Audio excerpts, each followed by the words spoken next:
CM योगी ने आगरा में बांग्लादेश का जिक्र करते हुए दिया बड़ा संदेश। बोले सीएम योगी, अगर बटेंगे तो कटेंगे, एक रहेंगे तो रहेंगे नेक। आगरा में राठौर समाज के कार्यक्रम में शामिल हुए सीएम योगी। राठौर समाज के लोगों ने चांदी का मुकुट पहनाकर किया स्वागत। मुख्यमंत्री ने कहा कि पीएम मोदी 2047 तक देश को सबसे बड़ी ताकत बनाएंगे। हमें पीएम मोदी का साथ देकर इस सपने को करना है साकार। सीएम योगी ने संबोधन की शुरुआत और समापन भगवान श्री कृष्ण के जन्मोत्सव की बधाई देकर किया। आगरा के एक कार्यक्रम में मुख्यमंत्री योगी आदित्यनाथ ने बांग्लादेश को लेकर बड़ा बयान दिया है। आगरा में राठौर समाज के कार्यक्रम में शामिल होने आए सीएम ने बांग्लादेश को लेकर कहा कि अगर बटेंगे नहीं तो कटेंगे नहीं, एक रहेंगे तो नेक रहेंगे। मुख्यमंत्री ने अपने संबोधन की शुरुआत व समापन भगवान श्री कृष्ण के जन्मोत्सव की बधाई देकर कही।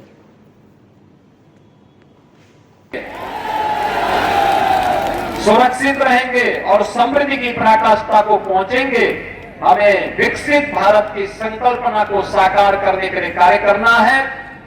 मैं एक बार फिर से राष्ट्रवीर दुर्गादास राठौर जी के इसी चरणों में कोटि कोटि नमन करते हुए आज उनकी भव्य प्रतिमा यहां पे लगी है। राष्ट्र के प्रति समर्पण और श्रद्धा का भाव जिन्होंने अपने शौर्य और पराक्रम से दिया था, वह श्रद्धा का भाव हमारे मन में सदैव बना रहे। इस विश्वास के साथ आप सबको एक बार फिर से जन्माष्टमी की इस पावन तिथि पर हृदय से बधाई देता हूं। अपनी मंगल कामनाएं आप सबके प्रति व्यक्त करता हूं। कृष्ण कन्हैया से, राधा रानी से ही प्रार्थना करता हूं कि आपकी मनोकामना को पूर्ण करे, आपके जीवन में सुख और समृद्धि लाए। आप सबके प्रति आज की इस पावन तिथि की हृदय से बधाई और मंगल में शुभकामनाएं। धन्यवाद। जय हिंद। बहनों और भाइयों, सबसे पहले आपको आज जन्माष्टमी की हृदय से बधाई देते हुए राष्ट्रवीर दुर्गादास राठौर की इस भव्य प्रतिमा के लोकार्पण के लिए भी मैं आपका अभिनंदन करता हूं। यहां के राठौर समाज के साथ साथ यहां के विधायक, यहां के सांसद, यहां की महापौर, यहां के सभी जनप्रतिनिधियों को हृदय से धन्यवाद देता हूं कि राष्ट्रवीरों के प्रति उनके मन में जो अगाध श्रद्धा और सम्मान का भाव है, ये श्रद्धा और सम्मान का भाव ही भारत की सबसे बड़ी ताकत है। बहनों और भाइयों, कहना चाहता हूं, अभी उस समय अंग्रेज हुकूमत हिल गई थी।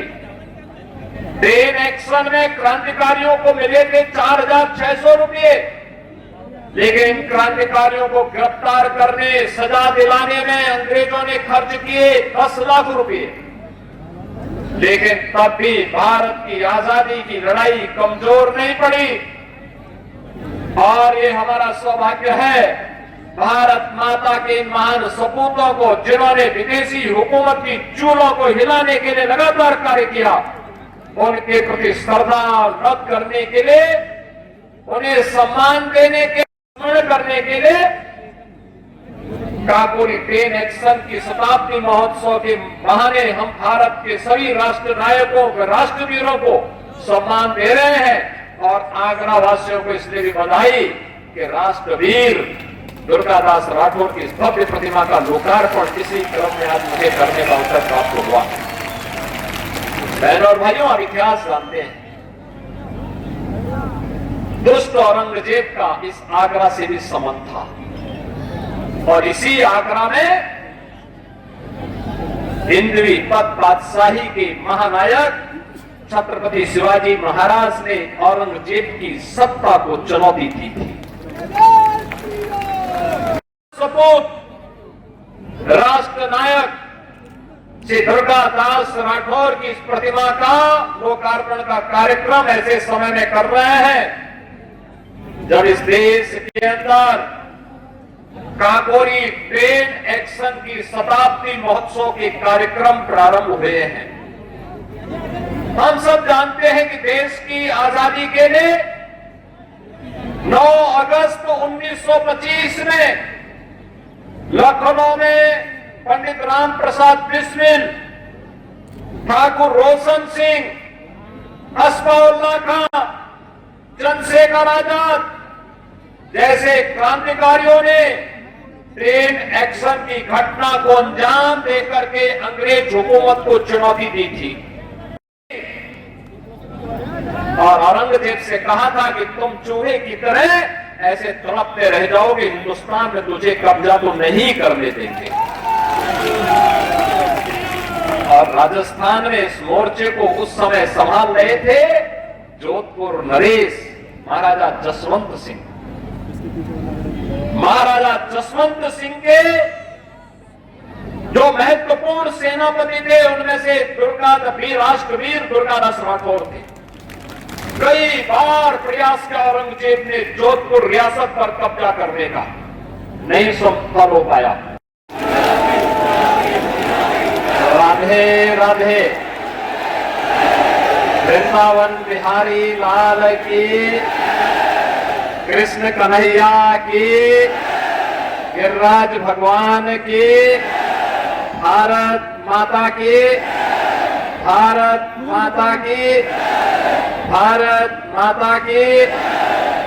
वंदे वंदे वंदे।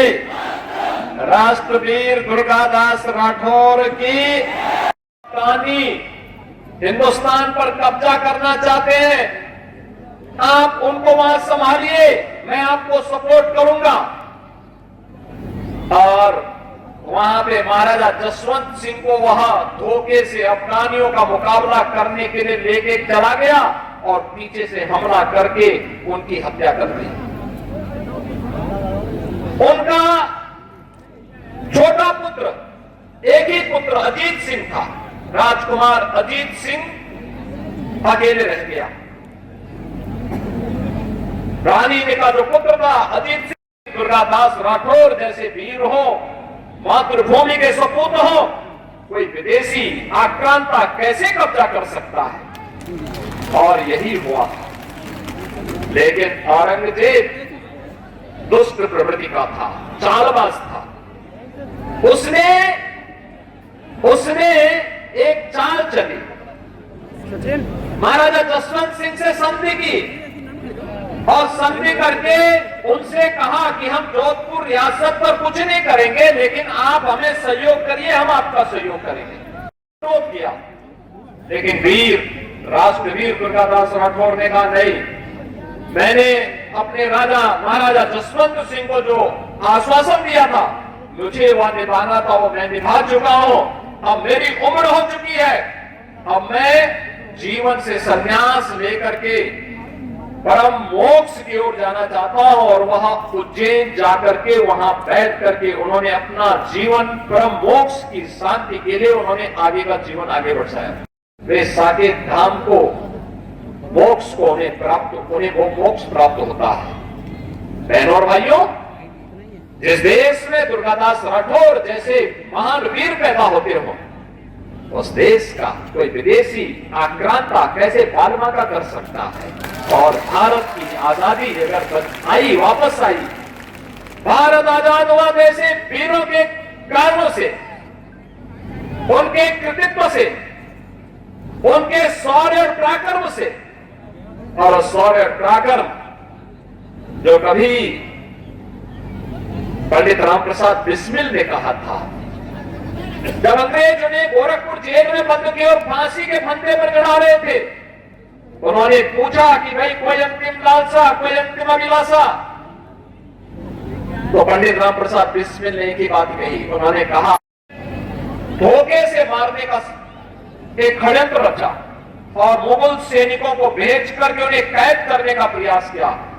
वीर दुर्गादास राठौर राजकुमार को सुरक्षित लेकर के एक सन्यासी के वेश में एक जगह उन्होंने उसे रखा और जब वह बालिग हुआ, धूम धड़ाके के साथ जोधपुर में लाकर के उनका राज्याभिषेक उन्होंने किया। वीर दुर्गादास राठौर की जो लड़ाई थी, ये लड़ाई केवल अपने स्वामी के लिए नहीं थी, बल्कि राष्ट्र के लिए थी, स्वदेश और स्वाभिमान के लिए थी, स्वधर्म के लिए थी कि हम विदेशी हुकूमत को बाल बांका नहीं करने देंगे अपनी मातृभूमि का। और उन्होंने अंतिम दम तक निभाया।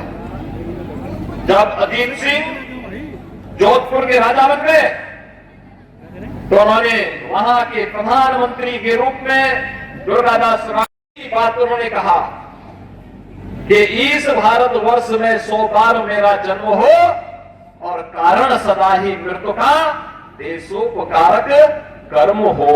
मेरे जीवन बार बार इस हिंदुस्तान की धरती पर मैं जन्म लूं और सदैव मृत्यु का कारण देश और समाज के कल्याण, उसके उत्थान, उसकी सुरक्षा, उसकी समृद्धि मेरी बननी चाहिए।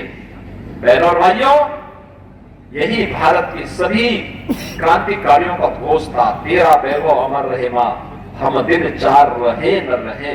और आज भी जब प्रधानमंत्री मोदी जी ने देशवासियों के सामने 2047 तक भारत को दुनिया की सबसे बड़ी ताकत के रूप में स्थापित करने का एक विजन दिया है, विकसित भारत का एक संकल्प दिया है, हम सबका दायित्व बनता है प्रधानमंत्री मोदी जी के उस संकल्प के साथ प्राण प्राण से जुड़ करके हमें कार्य करें। आगरा ब्रजभूमि का एक महत्वपूर्ण स्थल है। यहाँ के रज रज में, यहाँ के कण कण में कृष्ण कन्हैया का वास देखा गया है, माना गया है। राधा और कृष्ण यहाँ की हरेक कण कण में बस्ती बस्ती है। यहाँ कला है, यहाँ विश्वास है, यहाँ आस्था है, यहाँ समर्पण है। और ये आस्था, ये विश्वास, ये कला और ये संस्कृति, ये विश्वास और ये आस्था राष्ट्र निष्ठा के साथ हमारी बदलनी चाहिए। राष्ट्र निष्ठा व्यक्तिगत कर्तव्यों से आगे बढ़ती है। जो पंच प्रण में प्रधानमंत्री जी ने कहा कि गुलामी के हिस्सों का सर्वथा समाप्त करेंगे, अपने वीरों का, सैनिकों का सम्मान करेंगे, एकता एकात्मता के लिए कार्य करेंगे, किसी को भी समाज में विद्वेष फैलाने के नाम पर, क्षेत्र के नाम पर, भाषा के नाम पर, तमाम अन्य वादों के आधार पर बांटने वाली ताकतों से सावधान रहेंगे और अपने नागरिक कर्तव्यों का निर्वहन करते हुए भारत को दुनिया की सबसे बड़ी ताकत के रूप में स्थापित करेंगे। बहनों और भाइयों, वीर राष्ट्रवीर दुर्गादास राठौर का यही तो संकल्प था, यही संकल्प था, यही कारण है उस समय की सबसे बड़ी ताकत से टकराने का एक जज्बा उनके मन में था। बहुत सारे लोग थे